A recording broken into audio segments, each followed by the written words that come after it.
Hunt 'em Big with Steve Bartylla. Brought to you by Bush Hog, Easton, Reconics, Heater Bodysuit, and by Wildlife Research Center. Today, we're going to talk a little bit about arrows and a little bit about practice. Now, let's start with arrows. There are so many different, take Easton, for example, the Mac Daddy of arrow production. They in and of themselves have a whole bunch of different types of arrows. You have the full metal jackets, which are a heavy, hard arrow that, man, you want force, you got it. Then all the way down to just micro shaft arrows that are so thin, but yet actually still deliver quite a punch because you don't have that friction. And then everything in between. The question is, why do you want to use each? I'm just going to talk about just a couple basic things here quick. Slim diameter shafts are outstandingly good for shooting long distances, particularly when you have wind. You don't have that crosswind drag. Now, because it's reduced. I shouldn't say you don't have it. You have it, but it is drastically reduced because the diameter is much smaller. The smaller the diameter, the less surface area. The less surface area, the less it's going to be impacted by winds. Your heavier arrows, and I should say before I move on, the other advantage that a very small diameter shaft has is that it doesn't have the friction when it's penetrating. It's smaller than the head itself considerably. So you don't have that drag. You tend to get increased penetration. When you're going after big game, you need a heavy arrow. That heavy arrow gives you kinetic energy. That kinetic energy helps you go through that shoulder blade or break that rib that's the size of your forearm on really big game.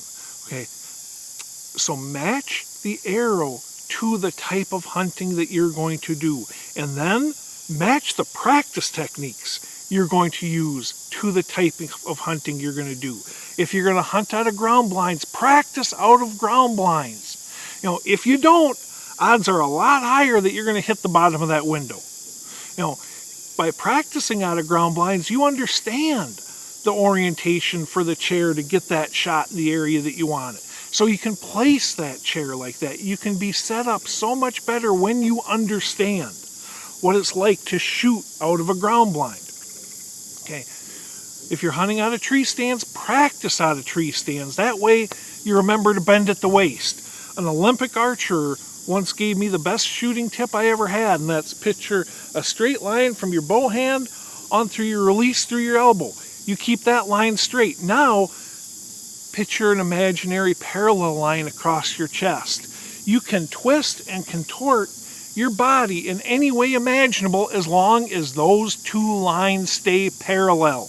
Where you get in trouble is when you do this, because now this ain't a straight line anymore and it's not parallel. Okay, everything needs to be done at the waist. How do you make it so that you don't have to think about that when Mr. Big comes in? You do it by practicing from tree stands, practicing bending at the waist every time. One of the things I do when I'm first starting out practicing from tree stands for the year is I'll pretend that stand is parallel on the same plane as I am, or the target. I'll come to full draw, bend exclusively at the waist down to that target. So now I know my form is good. I'll do that for a couple weeks before I start coming to full draw like that. Okay, and then lastly, practice in the conditions that you are going to be hunting in.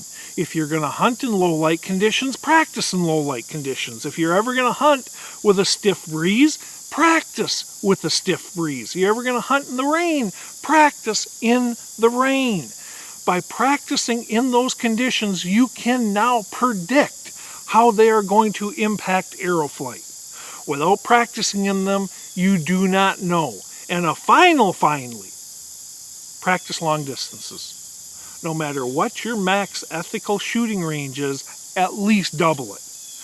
It is amazing how well modern archery equipment works. and how great. I practice out to 100 yards every single year, routinely out to 100. As a matter of fact, I practice from 50 to 100 far more than I do from 40 on in. Because when you practice at those long distances, it makes sure that your form is perfect or you are not shooting well.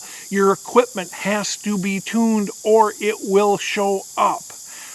And man, after shooting 400 or 500 arrows at 100 yards, that 30-yard shot, it seems like candy.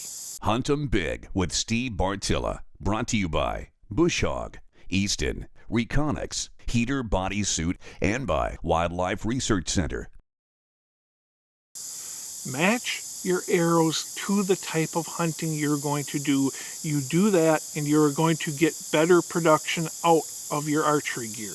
To get better production out of yourself, practice like you hunt and practice long distances.